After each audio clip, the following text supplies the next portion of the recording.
Hello and welcome back to the Carrot Poker School. This is grade 3 and we're on to lecture 6. Today's topic is extreme bet sizing. We're going to look at overbets, underbets, and all of the less standard things that are going to put your opponents in unfamiliar spots and also be completely theoretically sound at the same time. First off, sledgehammering. Sledgehammering is betting far more than the pot. We're not just talking about a normal overbet here, but one that's actually colossal in size, between 200 and 500% pot. This is possible when we have a region of our range which has nearly 100% equity. This means something in the vicinity of 95% plus usually, maybe a little bit less depending. We do not block large parts of villain's calling range with the hands we're going to deploy this sizing with. We're on the river, because if we're not on the river, we still have time to build the pot later. Why do we need to suddenly rush all of the way to our investment ceiling on the flop of the turn? That doesn't make sense. And when our opponent has a condensed range relative to our sledgehammer region. In other words, when we have a unique value hand that's not shared by our opponent, they don't really exist in their range. We hold a monopoly on these very powerful combos, and that allows us to go as big as we want to without incurring any downside. The initial objection to sledgehammering is, well, villain will fold all the time. Won't I just be blowing them out of the pot? How am I going to get called if I go 400% pot? That's the initial impression when you've not studied much, but when you start to look into the facets of GTO, you see that although villain does fold more, you maximize your earnings, not minimize, by going bigger, because the rate at which you earn more money than called contributes more to your EV than the frequency with which you're called. In other words, betting much larger and getting called less often usually nets a higher EV long term than betting smaller, with the caveat in place that you're not getting raised a lot. If you're getting raised a lot, then although when called you make more money by going bigger, you may be getting raised by many of the hands that are calling you should you go smaller anyway, and then that would be the higher EV sizing. The more often you're going to be raised, the more frequently you would want to go ahead and make a smaller bet with a really strong region of your range. And that's going to come down to relative polarization. So when villain's range is very condensed compared to yours and compared to your sledgehammerable value region, you're going to feel pretty confident about just going for the biggest size possible. Sledgehammering occurs in loads of spots where we reach the river with 3 or 4 times the pot still remaining, and this very lopsided range configuration where we're super polar against someone that's very condensed and capped. For example, in this 3-bet pot, blind versus blind, the small blind is going to be checking to the pre-flop 3-better all of the time on the flop. Maybe they could build a donk range on this board as it's one of the better ones for their range, but let's assume that they're not. The big blind checks behind, and then the same thing happens on the turn. When we reach the river in this way, small blind is going to be maintaining a big nut advantage. They're going to be slow playing many of their set combos, they're going to have some 2-pair, whereas big blind is going to be mostly capped at this point, the top of their range being something like ace-king, ace-queen, something that just got there on the river. This is testament to the fact that the out-of-position player can always slow play at a much higher frequency and more liberally than their in-position counterpart. On the river here for small blind, we see a very stark toolkit. We see the solver opting for 2 main bet sizes when it doesn't check. These are B33 and B450, basically all of the marbles. Why does villain get to invest all of the marbles here? Well, of course, they have a monopoly on very strong 2-pair plus hands.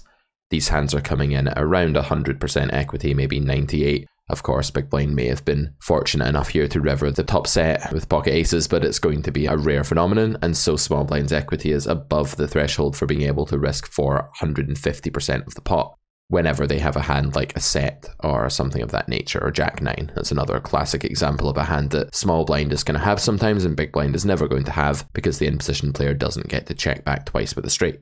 Really important to ask yourself, how did we get here, and does that allow me to sledgehammer? What we see here is that this sizing paradigm can be easily explained by looking at the relative equity concentrations within ranges here. Who has a higher density of certain equities? This question is sometimes very paramount to explaining sizing choices in the solver's toolkit. As we see here, there is going to be a region of weak ace-x, 10x, things like this that are able to block bet here. And that region is only going to be able to make a small value bet because the ace-x that big blind rivers here is very much going to be a tier 2/tier 1 hand. But then sometimes, while we can't beat that ace very frequently, and while our ace-x tends to lose to the 3-better, the big blind's ace-x, we can have some rare hands at the very top here that absolutely smash that range and want to go all in. either we've got a tier 4 kind of holding in this spot and we're not betting, and then just above that we have the B33 region here. This is the thin value region. These are the hands that are strong enough to value bet. Possibly they block bluffs because they have a kicker like a jack or something that could block potential bluffs like queen jack, king jack, and they want to go for value, understanding that of course they're getting called by more than just better aces here. Though they can't go big, partially because villain just has a better ace a lot here, and mainly just because their equity is too low. Note that if you have a really strong hand here and you go really small, you could also get raised by the ace-x region. But if you were to bet like 75% pot here or 150, you're not going to get raised by ace-x anymore, and the question is, well, why are you doing that? B33 is very dense in the small blinds range, and they're basically just going to be that plethora of weaker suited aces that's going to lose to the river very good top pair that big blind will sometimes have just picked up. Then we have the B450 region. As you can see, these hands are primarily unrivaled. There are just no corresponding dots here that are red in the in position player's range. That's because of the nature of being in position and how you just don't really get to reach this spot with Jack 9 due to the urgency of being in position and betting earlier, as I've remarked on already. In this situation, it's important for small blind to realise that if they use a very big bet here that's not B450, they're not going to be getting raised at much of a frequency at all. Therefore, it will be impossible to pick up the deficit that you're losing by not going larger. There's a mathematical proof that we looked at back in grade 2 lecture 6 when we introduced greed theorem, and we're going to look at the big cousin of greed theorem today. In greed theorem, we basically said the larger you go within reason, the more money you're going to make when called, as long as it's not a spot where your villain is quite polar and is therefore raising a lot. If you're very polar, they're very condensed, it's mathematically true that the bigger you go, the more money you make. Just to imagine a very quick thought experiment on that and to do a quick proof of that, well, if the pot's 100 and you bet something like one big blind, you're going to get called almost always, but the maximum you can win, even if you're called all of the time, is one big blind into 100 big blinds. That's terrible. If you bet 4x pot, okay, you only get called 20% of the time now, but the good news is that you're making so much money when called. So if you bet 400 chips into 100 and you're only called a fifth of the time, you're still netting 80 chips. That's 4/5 of the pot. It's really good. If you bet pot there and you're never getting raised, just again keeping this constant in place for this thought experiment, if you bet 100 into 100, you get called half the time, you only make 50 chips, not 80. So that's the proof. You can imagine that in this scale, as you go up and up and up with your sizing, you just begin to make more and more money. Again, caveat, if you're getting raised, this doesn't apply. But it depends how often. It's not either you're getting raised or you're not. It's going to happen at some frequency. River glutton theorem is the big cousin, as I say, of greed theorem that we looked at in grade 2 of the Carrot Poker School. River glutton theorem says on the river, there is no size too large when building a sizing toolkit. In fact, smaller sizes may be technical errors. This is a little bit vague, but what we're essentially saying is that you shouldn't feel bound by some kind of arbitrary social construct rules on how big you can go. The main reasons that humans don't want to follow in the footsteps of solvers and use these incredibly large sizes on the river is that they're afraid of doing something that's seemingly ridiculous or outlandish. You don't want to appear absurd as a human. You don't want to go around dressed as a clown when everyone else is in a suit. And for the same kind of fitting into the flock instinct, we also are not tempted to do things that nobody else does in poker. We don't want to go all in for 5x pot because the only people we've seen do that in our 25NL pool that we grind regularly, let's say, are weaker players who are not really thinking about a spot properly and just obviously have rivered the nuts in some case or something like that. But theoretically, if you balance this with bluffs, and you can bluff almost half the time when you go all in for 4x pot because your opponent needs almost 50% equity to call the pot, effectively is coming quite close to just being empty in relation to the bet in that case. And of course, a bet into an empty pot we know requires 50% equity to call.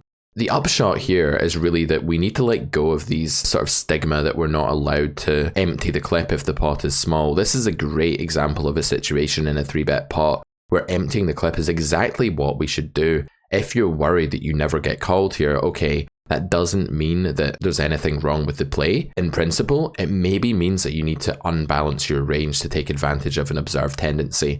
For example, if you think your opponent is one who's just never going to pay off B450 here and will just always think you have the nuts and will fold ace king 100% of the time, then you need to be only using this sizing as a bluff, but using it really frequently as a bluff. So it's never truly correct to just ditch a sizing from your toolkit for exploitative reasons. It's usually the case that you have to actually just modify your range such that you're using an unbalanced strategy now as opposed to a theoretical one. The following hands lose EV by using B75 instead of jamming. Jack 9, clearly going to be an EV loss because, as I say, with B75 you just don't get raised anywhere near as often as you would if you were deploying the smaller B33. When we look at the EVs here, we see that B33 doesn't lose as much EV compared to the jam as one of these more mediocre sizes. B75 loses the most EV in percent pot, losing 7% pot compared with jam, whereas B33 only loses about 2% pot compared with jam and GTO. The reason for this is, of course, that the bigger you go, the less you incentivize your opponent to raise. There's essentially a sweet spot where you can bet smaller and get raised a lot, and that's okay, or you can bet really big and never get raised, and that's okay as well. But what you can't do with a hand like this, when you have this bigger polarization advantage, when there's such an asymmetry in ranges, is go mediocrely big, like just go kind of big but not really. In those cases, you're decimating villain's raise frequency without earning enough when called in the process. We've seen that mathematical proof, we know how that works. Pocket 4 is another hand that we're going to do this with. Obviously this time it's a bluff, it's close to break even, you get 3.27% pot here by going all in with this hand. It's the highest EV play based on the blockers that you have here, and this is the way you should be playing very frequently. It does take a little bit of an iron stomach, shall we say, to go ahead and pull the trigger in a spot such as this, but when you think about it, your fold equity is through the roof. You're going to jam here and you should be getting 80-85% fold equity, so that's going to feel pretty good to just win the pot almost always by jamming here. Sometimes you get called, and the mindset trick of the trade at this point in the hand is to not feel bad when you get called as much as possible. Not to feel silly. I mean, you can feel bad, you can feel as though, oh, I wish that had gotten through, that's a shame that didn't get through, let me analyze that later. These are all fine thoughts to have, but I thought like, oh my god, what an idiot, I'll never do that again. I've been caught with my hand well and truly in the cookie jar. This isn't a good reaction to getting called when you make an outlandishly big bluff. It's not actually a bad thing to do. It looks crazy, it's fine. Ace-10 of hearts, this is another hand that is strong enough here, and obviously the Ace-10 of hearts has the powerful bonus of blocking pocket aces while also beating Ace-King, Ace-Queen. So it does block Ace-King, Ace-Queen, but it also blocks pocket aces, and that makes its equity higher than you would think here, and you can see that the EV of Ace-10 here is not actually too far away from the EV of the Immortal Nuts, that's to say, of the Jack-9 of spades. There are EV losses here, and I want to put them into context for you guys a little bit. In big blinds then, we're actually losing 1.36 big blinds in the first case by not jamming. By using B75 instead of jam, we're losing 0.61 big blinds in the next case and 2.31 in the case of Ace-10 of hearts by picking the wrong sizing. What does this mean? Well, to put it into perspective for you, if you're playing a game like 500 Zoom or 2-5 Live, you're basically throwing away $11.55 when you pick the wrong sizing in theory with Ace-10 of hearts. Obviously, we need to be careful that we don't adopt theoretical EV as a benchmark for our real EV, and that we understand intelligently that real life factors can interfere with what this EV is supposed to be. It would be insane to think that our EV is exactly that depicted by the solver, because that would mean that every condition was in place. In other words, the chances of that happening are a bit like my garden and yours containing exactly the same number of flowers or blades of grass or something like that. It's just too ridiculous to expect those things to line up. But the thing is that when you don't have an exploitative adjustment to hand and you're not sure which way the exploitative factors are pointing and by what margin, you're better off adopting the theoretically correct play, because on average that's going to make you more money than some random deviation that doesn't have any logic behind it. There's a fine line between copying solvers like a mindless zombie and just full-blown exploiting for no reason. There's a balance there, and you need to find it. You need to walk the tightrope to some extent in this regard. Reacting to a sledgehammer, what do we do if our opponent's sledgehammer against us? Well, the bigger the sizing we face, the more counterintuitive the response strategy is likely to become. This is because blockers are going to begin to play a larger and larger role as more money is shoveled into the pot.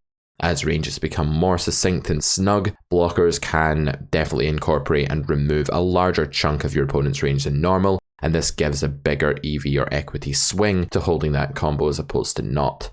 How different do you think the following two hands are to defend in this spot, and which is going to be better? Remembering that we are the big blind player here facing this gargantuan shove, we do have some pretty bizarre hands in our range in this case, and in the 3-bet pot we've 3-bet things like Jack 8 off, sometimes 10-5 suited pre, because we're playing a very polarized strategy in position blind versus blind, the mediocre region of our range just becoming so good to flat here. Which one would you rather call with and why? Have a think about this. Okay, let's explore the EV. So this is the overall defense strategy we're meant to make. You can see that we're actually always supposed to fold most of our range here, and there are some combos that begin to mix call, like ace, king, ace, queen, ace, jack at a low frequency. We're meant to do some strange bluff catching here. You can see the jack 8 there is actually going to be a call a lot of the time, and it's going to be very close to break even, just coming in at basically 0 EV loss. Obviously the solver can't solve this to exact accuracy because it's a large pot and the solver is accurate only to a certain percentage of the pot. As the pot gets bigger, you'll see a bigger swing in big blinds between actions that are both being chosen. That's not because the solver's an idiot and it's saying, oh, one is better than the other, but let's just take the one that's worse. Sometimes it isn't sure yet. It doesn't have enough accuracy to say with certainty what the EV of this is, but basically it's going to end up being close enough to 0 that it doesn't matter in such a big pot. These situations come along very rarely, so the solver is basically saying this doesn't matter in the grand scheme of things because this spot will come up a lot, it'll come up infinite times, and this will be a tiny swing, whereas if you're in a smaller pot, it's going to be a much bigger swing in percentage pot. Back to the main idea of the story here, which is that Jack 8 has very good blockers, but as we've seen in really unfavourable worlds when we face these gigantic bets, even the hands that have fairly good blockers are going to end up just being mixes. When you're facing such a big bet, you need to fold almost everything in order for your opponent to be indifferent with bluffing, because your opponent requires so much fold equity in the first place in order to bluff. The Jack 8, why is it good? In the first place, it has a Jack, which is a blocker to Jack 9, which is really nice. I also think the small blind player will lead a lot of Jack X bluffs on the turn immediately, because they are frail hands with a bit of extra stuff going on, and they're not very tempting hands to check. So I don't think we have too much of a negative Y factor here, but we definitely have a lot of X factor going on. Secondly, hands like pocket 8s are also going to formulate a lot of the small blinds jamming range, and so blocking them becomes really important. One thing I'd like to add about facing sledgehammers and large sizes in general is that it does become a bit more important to have strong X factor in the terminology of Lecture 4. That meant blocking your opponent's positive value combos, because they tend to share a lot more in common now. Because when you go B450, there only are a few combos that actually qualify in this 95 to 100% equity band. Therefore, you can actually interfere with them very heavily by having certain cards. When you don't have those cards because you have a random hand like 10-5, which doesn't have those positive blockers, the call is actually highly losing in such a bad world for your range. When you face this, you basically are in a situation where almost every hand in your range is a bluff catcher, and you can only call the ones with very positive blockers. 10-5 has absolutely nothing positive going on. The 5 may even block some combos of bluffs. We saw pocket 4s bluffing earlier. It wouldn't be too much of a stretch to infer that pocket 5s can also bluff maybe therefore, and because of this we want to be pretty careful that we don't just go randomly calling combos here without having very positive blockers. Essentially, you should seek incredibly positive looking blockers to even mix call in a situation like this. We move on now to the antithesis of the sledgehammer, which is feathering. Feathering is the opposite of sledgehammering. It means betting between 10 and 20% of the pot. This is another thing that GTO will do from time to time, and it's another thing which you may feel faintly absurd for doing in your games before you've actually come to terms, not just logically speaking, but also emotionally speaking, that this is an okay thing to do. Whenever I'm streaming, and I stream a lot these days, I tend to get feedback from people who maybe haven't studied a lot of GTO, they haven't done a course like the Carrot Poker School, and they're more going by the common hearsay of what people are doing, saying, what their buddies are saying, what their Discord group is discussing, what people say down at the local card room, and betting 10% pot is just something that doesn't really happen very much. The only people who do this are the absolutely obvious recreational players. So there's a bit of a curve here where very bad players will sledgehammer off feather, average players won't, and then very good players will again start sledgehammering and feathering, because these things are actually good. It's just that the recreational players are doing it for the wrong reason, and the average regs aren't doing it because they've convinced themselves that it's bad. They're not that confident. They're very prone to just following the herd and trying to blend in and not do anything too embarrassing or whatever. They're just trying to survive, basically, right? When you're a mediocre reg, just learning your trade. But when you become a good reg, when you start actually understanding how the game works, you realize that in No Limit Hold'em, you have this beautiful freedom to express your poker self in all of these different ways and use these sizes if you do it in the right way, not actually committing any kind of affront or offense of logic. The philosophy of poker aside, this sizing is more common than you would think in GTO outputs if you provide the input. A lot of people also don't use this play because they don't give the solver the input to do this. Then one day they suddenly say, I wonder what happens if I allow my solver to just use this bizarre sizing, and then lo and behold, the solver does it all the time and they're like, wow, I didn't know this was a thing, but this is the thing. So it's kind of crazy. We have a graph here that's going to basically portray the finishing equity for two different sizes across some different situations and types of hands that we could be holding in this spot. With Jack 10, Ace 3 suited and Ace 9, these are examples of hands that are doing different things. With Jack 10, we have a hand that's actually fairly low down. It's coming in at not very much equity at all. The landing equity is just above 50%. Then there's a B20 finishing equity and a B33 finishing equity, meaning that when we use these sizes respectively, we have a certain amount of equity when our opponent calls us, not raises us. We're not looking at this branch for now. We're just leaving that aside, but that will be relevant and we'll touch on that in a minute. Interestingly, the B20 finishing equity is above the landing equity. This looks really bizarre. Like, what on earth is going on? Surely I cause a filtering effect in my opponent's range when I use this sizing. How on earth can my equity go up? The reason it goes up is that you actually get raised a lot of the time that you're losing here. When you B20, it's a bit like checking, and villain is incentivized to bet most of the hands, i.e. raise most of the hands here against your feather that are beating Jack 10. This illustrates why this line is okay. When called, you actually have a ton of equity. You don't get raised often enough here for this to be a terrible thing, although it's obviously bad when you get raised. I mean, you can call, you can fold, your EV is just going to get reduced to pretty much near zero. But the really interesting thing to take from this is that when we're out of position, checking is not really the holy grail. It's not such a great line. And the reason for that is that we're going to face bets. We're going to not be able to keep much of our EV whenever we face a bet. We're going to be reduced to having something like 0 EV, just as when we get raised here, we have something like 0 EV. If upon checking, our EV is frequently going to be reduced to 0, betting with 50% equity and surviving kind of when called can't be too bad of a thing. It's not actually true. When we get to this level of the Carrot Poker School, we need to admit this. It's not actually true that we need to have plus 50% finishing equity to make a bet out of position that's primarily for value. The reason for that is you're not comparing the line with just getting to showdown and checking down. If you were, it would be absurd to make a bet where you were a dog when called. But because you sometimes just have to call off extra money anyway, as an underdog against the range that's betting against you, say villain bets 75% pot, you need 30% equity to call that bet, but you have maybe 40%, so you have to call, but you're still taking the worst of it in a bigger pot when you check and call. Because disadvantageous branches from the point of decision here are happening, we are able to bet hands that aren't pure value bets. They're just kind of surviving, they're doing okay. Maybe they're even a slight dog when called, and the feather is a good way to do that. Out of position, the feather makes a lot of sense. In position, the feather would be a really absurd idea. It would just simply be a vessel to reopening the action without really getting much EV or much gain. Feathers are things we use out of position, unless exploitatively, so I wouldn't recommend using a feather in position on the river. Let's move on to Ace 3. This is another hand that can feather. It's actually a stronger hand than Jack 10, but it has more of a preference for feathering than the Jack 10 did. This is a strange phenomenon.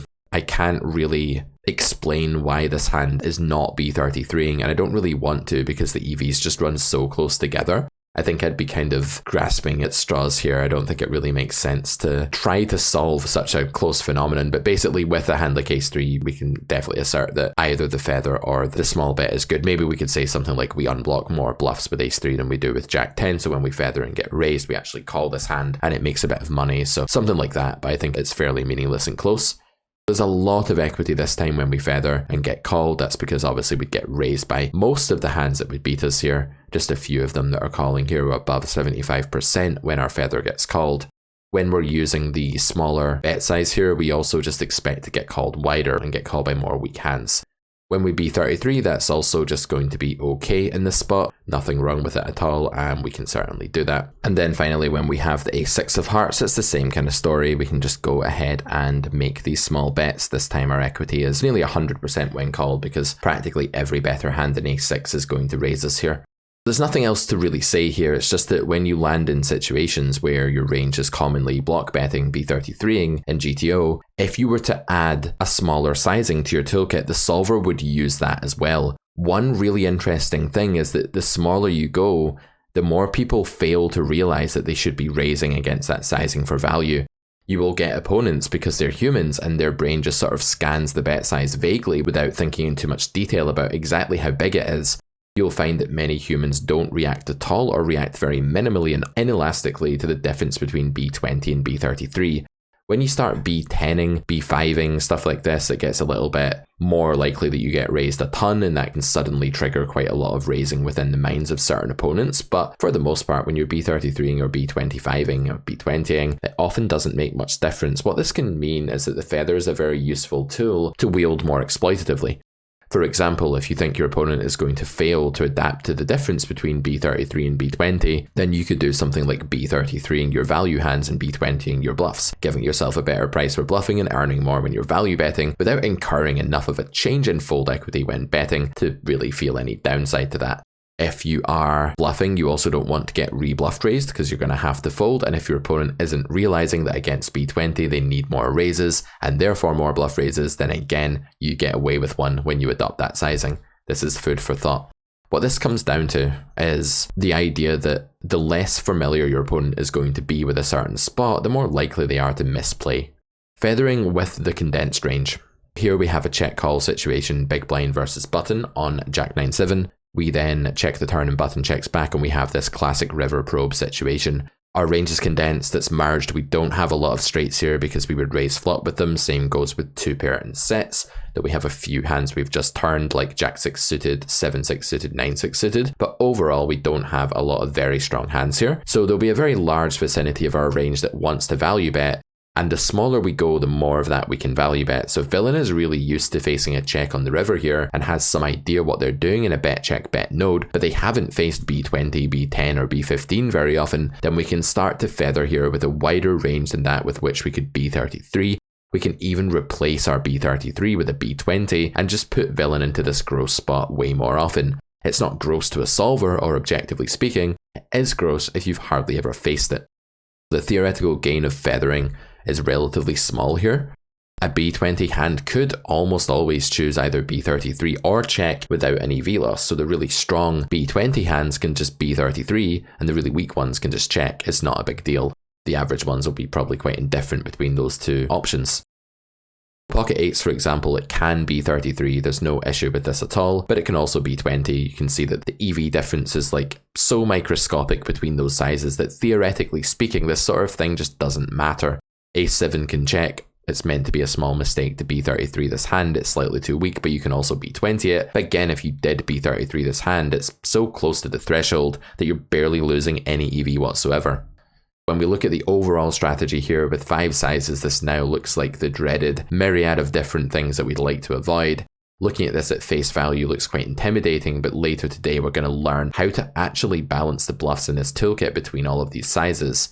We will want to cut out some of these sizes, I'm just showing you this for demonstrative purposes, but basically with the value combos it's quite easy and quite simple to follow this strategy. You're just going to be betting bigger as your equity gets bigger, blocker anomalies aside. So if you aren't blocking the calling range for a certain sizing, it's correct to just use that with your big hands. For example, you can see here that King Jack suited is going for a really big bet, going for the B150. You can see that something like Jack 9, which is 2-pair or pocket 7s, is going for the overbet on this spot. And you can see that hands like pocket 8s are feathering or B33ing. Meanwhile, you'll have like a mediocre Jack or a good 9 or something that's able to B75. The value hands play themselves. You don't have to think too hard. When you have a fairly merged range against a very condensed range, you just want to put in the maximum. Mostly for each of your value hands. You do lose EV here by going too small with King Jack. Of course, you also lose EV by going too big with a hand like pocket 8s. It's trickier when it comes to your bluffs, but the trick is just to think about the sizes that would be in your toolkit for value. And as we saw earlier on in the Carrot Poker School Grade 3, try to mix them in based on both their pot odds prevalence, meaning if you go really small, you can't have very many bluffs in that size, as bluffs have to be quite rare. If you go bigger, you can have more bluffs, but it's also going to matter how often these hands are in your toolkit for value, and therefore you want to construct using how common the hands are in your value range, and therefore how often that bet size will be deployed overall, but also being conscious of the bluff to value ratio that bet size requires from you. The smaller you go, the less often you can be bluffing because the better pot odds you're offering your opponent. We'll see this in detail in a minute, but first off, some exploitative arguments for feathering. You might be thinking, well, Pete, if these things don't add much EV, why would I want to complicate my strategy by throwing them into the mix? I've got enough to think about. I've already got 26 lectures of the Carrot Poker School to revise, and I don't know what I'm doing. Why would I adopt this? Don't adopt this if it would overly complicate your game and you have too much else to work on. But if you're at grade 3 level and you're finding that you're having an okay time assimilating the concepts from the school, it might be time to start making life more difficult for your opponents. Poker is not just a quest to get perfect theoretical play down to a T and just play like the solver and copy it in every node. That doesn't actually maximize your EV. While it does keep you watertight and solid, it's not a way of increasing your EV to the highest potential. So then, why incorporate B20 at all? It comes down to exploitative reasons and mainly familiarity theorem. Familiarity theorem is the idea that regs will misplay far more often versus sizes they have scarcely encountered compared with those with which they are more acquainted. Weaker players will also misplay more against sizes they've not seen, but because weaker players tend to misplay everywhere all the time and to a large extent, it won't be played as badly compared to the sizes they've seen as it would be with the regs. The regs tend to have the more common sizes down a lot more, although they still make mistakes, they're more solid. The difference between facing a familiar size and an unfamiliar size is less stark when it comes to the weaker player population because they misplay so much against everything. One of my favourite quotes in the world of all time in history comes from the very tactically minded and imaginative Mikhail Tal, a chess player who was very, very big around the sort of 50s, 60s, that sort of thing, and was world champion at one point. He played a very sacrificial, aggressive game where he liked to give away all of his pieces and throw the kitchen sink as opponents, so to speak. And Mikhail Tal once basically quantified his approach to the game in the following sentence. He kind of admitted that what he was doing wasn't necessarily the most sound or logical thing, and he wasn't maybe playing objectively the best moves. In chess, there are these things called chess engines that solve a position and tell you exactly what you should play, but those aren't always the most effective moves against humans. So Tal said you must take your opponent into a deep dark forest where 2 + 2 = 5, and the path leading out is only wide enough for 1. This is an extremely famous quote within the chess community. Many chess content creators use this quote left, right, and center, and for good reason. It can also be applied in poker. The idea here is in poker, if you have 2 lines that are basically the same EV theoretically, it doesn't make sense to choose one over the other due to solely objective factors. And so we might want to think subjectively about what our opponent is most likely to lose EV against, because poker is a zero-sum game. So when your opponent loses EV, it goes straight into your pocket, assuming you're in a heads-up pot. Because of this, your opponent's losses are your wins. So if we can lure a villain into this world where he's more likely to screw up, our EV goes up majorly. Therefore, eventually, and when we're comfortable and when we don't feel like we'd be completely overloading ourselves to our own detriment, we should consider building our toolkit around the sizes people have little to no practice dealing with, such as B450 and B20. That's right, if you're playing a studied opponent, it's way more likely they'll mess up against B20 rather than B33. Maybe they'll miss raises they need to be making for value, maybe they won't bluff raise enough, making the EV of your bets just higher in general whenever you don't have a great hand. And maybe they'll just do things wrong, they'll just have the wrong hand selection for different purposes. When this happens, like I say, in a zero-sum game, it's us that gain from villains' missteps. Have fun with this, introduce it carefully.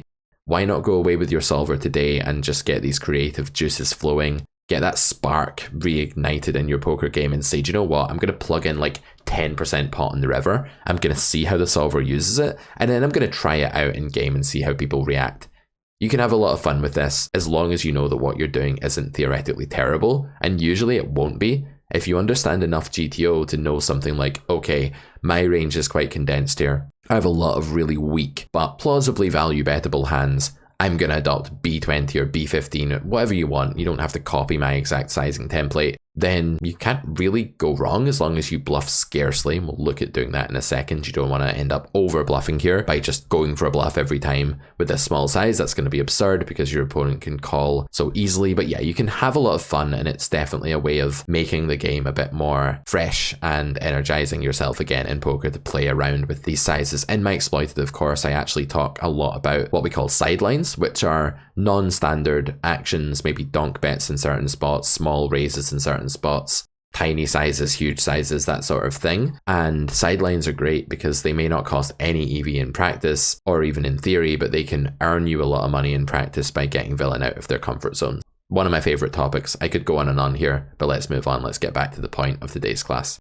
Simplifying to only feather blocks, let's say that we've decided that in order to lure a villain into the deep dark forest more effectively, it behooves us to use the smaller of the 2 block sizes, and we want to actually get rid of the B33, the more standard bet, from our range in this condensed spot where both players have a merged range and will be using small sizes.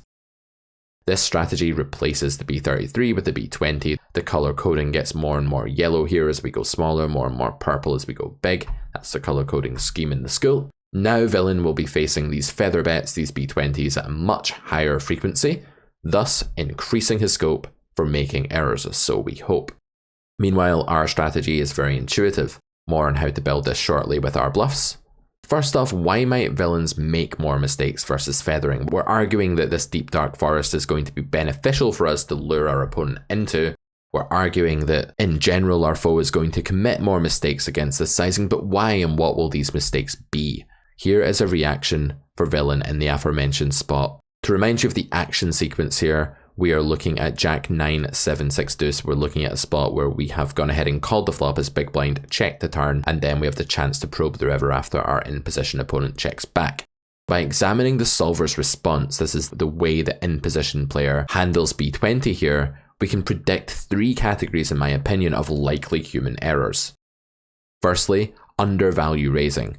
Look at this. Jack 5 is a huge blunder to not value raise, coming in at 6% of the pot deficit in EV. Why is this? When you think about the construction of our own feather range, our B20 range, it's supposed to be quite weak for value and then a few bluffs smattered in there. So Jack 5 is going to just start with like 87% equity or something, and it's going to have to raise with that much. While there are certain blocker properties and hands that we can slow play for B20 instead of a bigger bet, by and large, our range will be underprotected. That's okay, that's not an imbalanced thing. That's just the way GTO is meant to go. Use a bigger sizing with your bigger hands, that's fine. It's not imbalanced because you're bluffing sometimes with each size, but it does mean the villain gets to have a fairly low down value threshold when raising these bets. So Jack 5 of diamonds, it's one you could miss. You could face the B20 and say, oh, I call, but you've got to raise this hand. It's super important. And if you're playing against someone that's too placid, that doesn't understand how to play against very small bets, they'll make a mistake. They'll make a mistake as well against B33, but they'll make a bigger one against B20. Underbluff raising is another absolutely rampant leak in this spot. When you get here with a hand like 5-4, it's incredibly unnatural to want to raise. You've got here with nothing, you're giving up, you can't see how this hand obviously has positive blockers for raising, but a hand like this is innocuous and it tends to unblock your opponent's bluffs and weak value bets. It tends to just be a hand that doesn't interfere with what your opponent's folding here after they feather. The in-position player is definitely incentivized to bluff raise combos like this, and we can see that they even lose 1 or 2% pot by not doing so when the blockers are this favorable by having such a good Y factor. If Y factor confuses you, go back a couple of classes and remind yourself of what that means. It's all about unblocking your opponent's weak hands. So if they have to raise a hand like 5-4 all the time and have to raise a hand like Jack 5 all the time, we can see how we just don't face enough raises on this node against humans.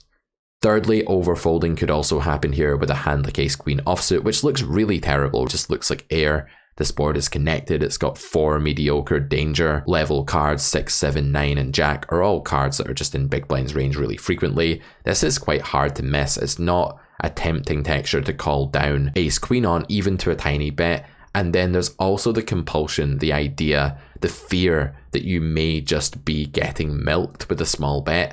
A lot of regs say things to me in coaching like, I just don't think villain's ever bluffing for this sizing, and that can be a dangerous thought process because while many opponents aren't bluffing when they feather at all, the ones who are overdoing it because you're meant to only have about 4 value bets to every 1 bluff, or even more than that, like 4.5 value bets to every 1 bluff. When you get down to like 20-15%, it becomes insane how infrequently you need to be bluffing. So even though there are a lot of opponents that don't bluff at all when they feather, the people who do bluff overbluff dramatically, and therefore Ace Queen is not such a clever fold against pool.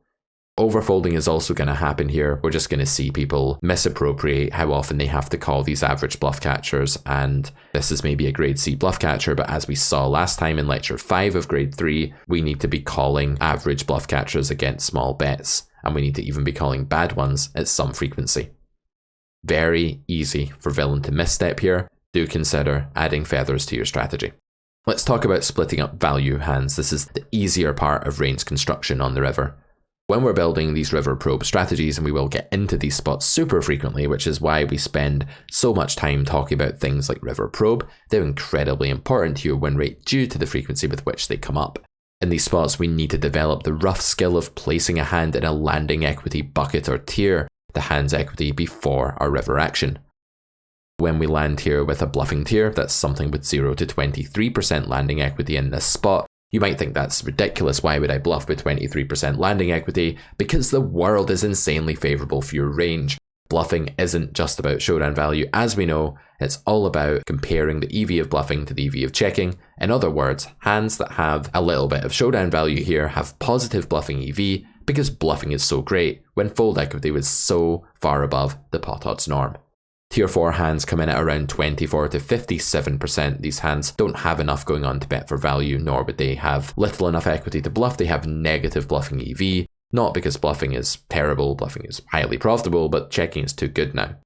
Tier 3 hands, these are the ones we're going to consider feathering instead of B33ing, or just go back to B33ing if we want to leave that off the table for now. These come in at around 58 to 74% equity, and while they are doing really well pre-filtering, post-filtering, they'll struggle a bit more if they bet too big. Tier 2 hands around 75 to 90% landing equity. These ones will not want to go massive, but they can make a big bet. Tier 1, 91 to 96%, this is your B150 region, your classic overbet, and when we get up to Tier 0, at 97 to 100% equity, this is where the sledgehammers come into the fray. Here are some examples when we have a bluffing tier hand. For example, King Queen, a hand that would be entitled maybe to a little bit of the pot by checking, but hardly any. I can see villain checking back some King Queen, King 10 here, not being in a great world and needing to control their own bluff frequency. That doesn't mean though that we should check, because fold equity is just too high here, it's at a premium, so we want to capitalize on that and bet, even if this hand has 11% equity or something of that nature. Pocket 3s has too much equity, it's within the band of 24 to 57%, I think it's probably around 30-35% equity, something like that. That's way too much to squander by bluffing, we're going to be checking this one. Building your value region is extremely easy. When you have a hand like 9-8, you're going to feather if you're using feather, or you're going to use B33 if not. I would not recommend having both the standard block bet, the B33, and the feather in your strategy. It doesn't really make sense, it's overly complex, and it doesn't actually add any EV to your game. If your rationale for feathering, moreover, is to make your opponent uncomfortable and cause mistakes that way, then why would you want to dilute those lovely feather bets with some standard B33s at the expense of the simplicity of your strategy? Tier 2 hands like Jack 10 of hearts are going to be the classic B75s in this case. It's a good rule of thumb that if the board is not super wet and you're in a late position battle and you've called a small flop bet and landed on the river, that decent top pair will just be a B75 all the time. Tier 1 hand like King Jack, beating almost all of villain's range now because of course the in position player just has this really simple urgency to go ahead and blast turn with their good hands. This allows us to get quite confident here when we're holding good pair top kicker and go for this sort of overbet. Ace Jack is going to bet turn a lot, 2 pair sets are going to bet turn almost always. Villain is not slow playing, 10-8 on this node. And then tier 0, when you have 2 pair, why not go for it? You're unblocking overpairs. These are calling you sometimes. The bigger you go, the more money you make. This is a spot where you get raised sometimes by going smaller, but not a lot because villain is more capped than you are. It's incredibly simple that when you have a value hand, you just ask which tier it is, what's its landing equity, and you just pick the sizing that correlates to that. This is not unbalanced. You don't have to fear being exploited. It's okay that villain knows that you don't have a straight when you B75. It's okay that villain knows that King Jack B150s, but 9-8 B20s. That's not unbalanced, because your job is not to balance value hands with other value hands, rather, your job is to balance value hands with bluffs. That's what makes your opponent indifferent, so don't make arbitrarily weird balancing acts like throwing Jack 10 into an overbet sometimes. That's crazy, and it's putting disguise before EV. Poker is a game of EV, that's what solvers use to determine what you should do, and that should be your metric as well. Note the threshold between bluff and check will shift based on world favourability. The point at which you want to start bluffing is very much a function of base fold equity compared to pot odds norm fold equity. We've seen this all the way throughout the Carrot Poker School. The hardest and final part of this lecture, and the hardest part for sure, is how to split your bluffs up. Warning: if you're feeling a bit tired, take a break at this point. The next couple of slides are quite complicated, and I don't want you to feel like you need to apply them at face value.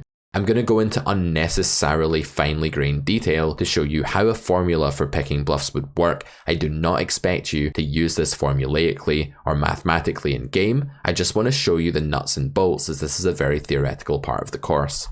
Splitting our bluffs up requires a more sophisticated approach. We can't just say, this hand has X equity, we bet this size, because no bluffs really have any equity. They're not betting for equity, but rather fold equity, and there aren't big differences in our fold equity between our bluffs, only small ones based on blockers.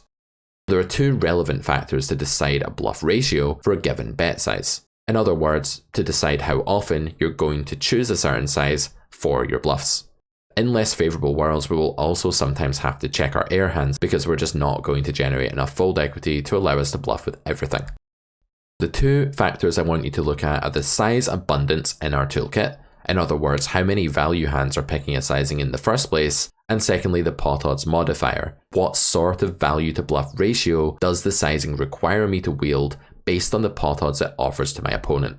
The abundance of a bet size in our strategy will set a baseline for how often it's used as a bluff, and because our value hands drive the bus and our bluffs are the passengers of said vehicle, the value hands and their prevalence in our range are going to dictate first and foremost how often we use a certain sizing when bluffing. In other words, if we have a ton of B150s in a very uncapped range against a capped one, we're going to use B150 a lot as a bluff.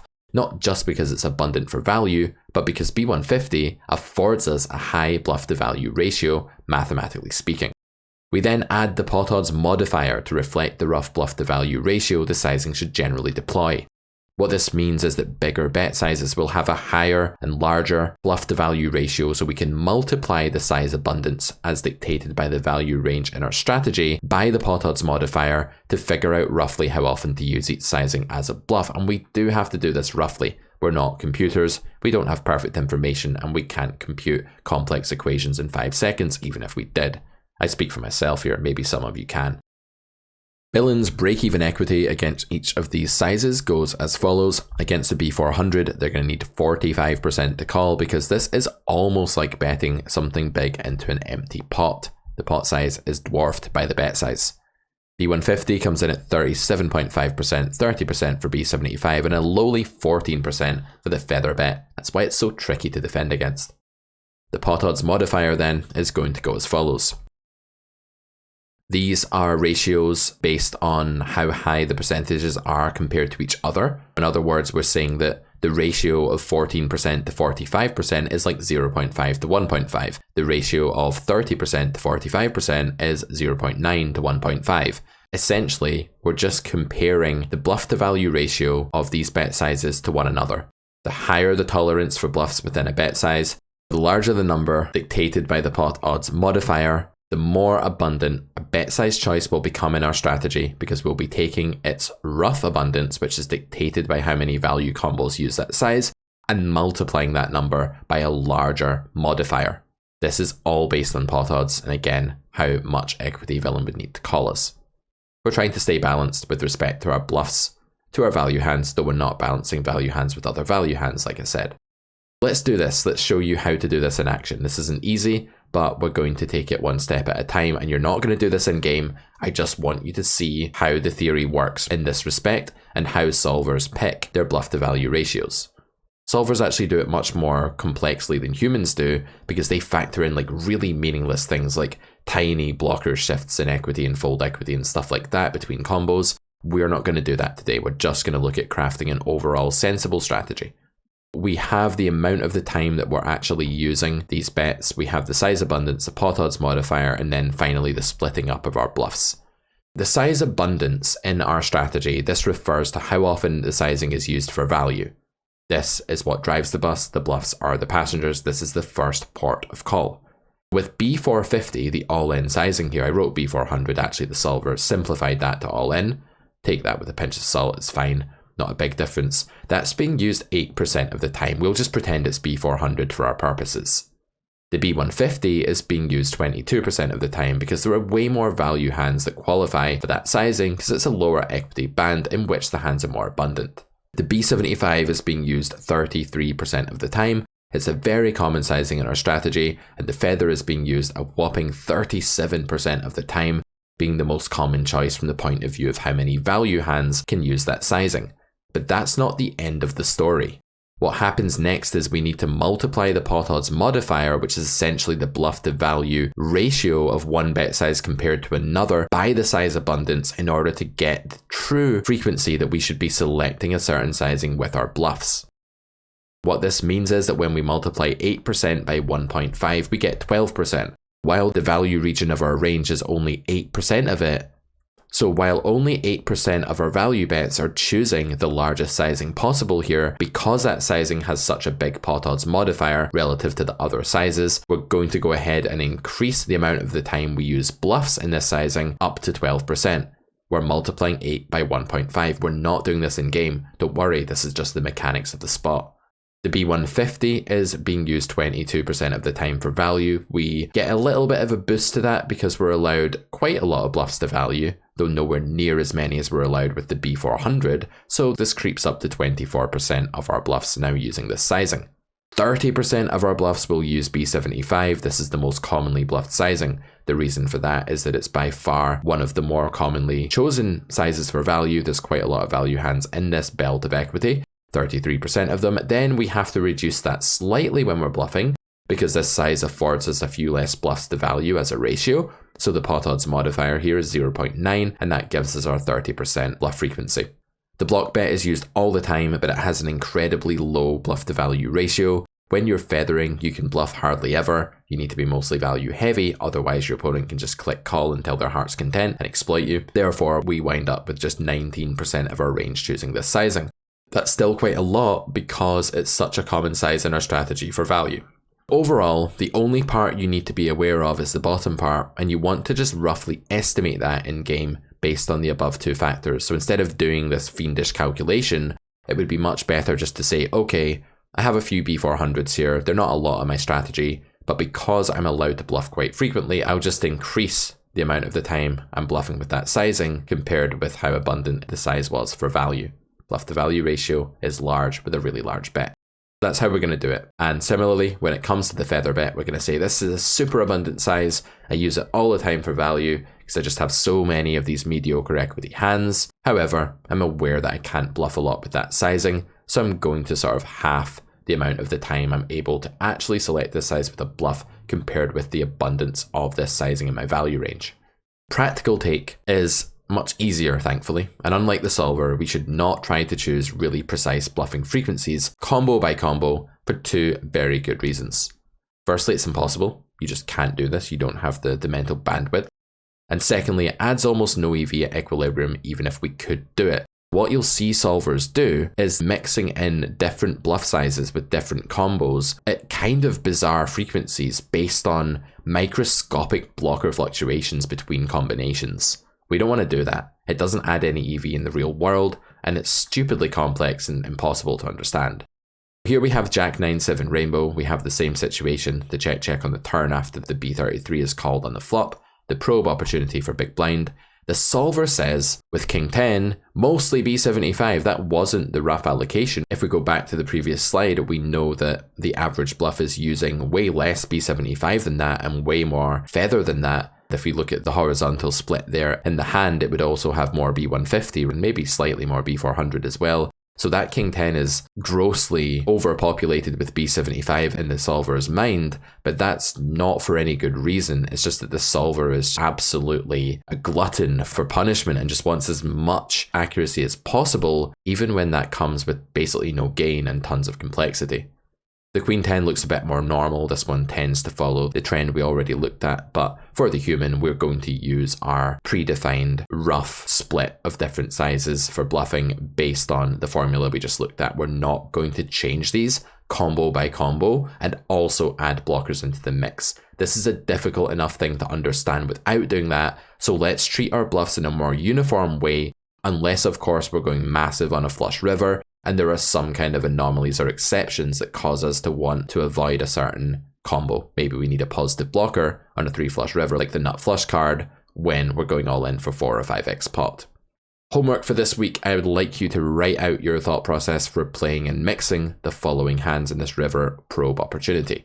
We've changed the board this time, but we've kept the action sequence similar to what we looked at before. Don't use a solver here until you've gone through it and then go back and check your answers. I'll assume that everyone at this level is going to be using the solver and then checking their work, so I'm not going to go over the answers for you because that would be simply reading through the solver output. I've given you the tools that you need to do this exercise. For example, just quickly, you want to be first off recognizing what your hand class is. So with something like Jack 10, you want to assign that a value betting tier and assign it the right frequency. Your job can stop there. But with something like Queen Jack, you need to then do the more difficult and complex task of trying to figure out what your rough bluff to value split will be, what the pot odds modifier will be for each sizing, and therefore how often you'll choose each sizing with a bluff like that combo.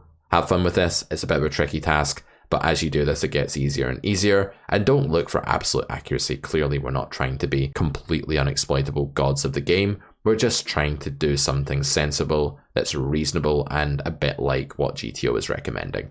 That's really all we can look for as humans. Let's get as close as possible without destroying ourselves in the process by trying to be overly detailed.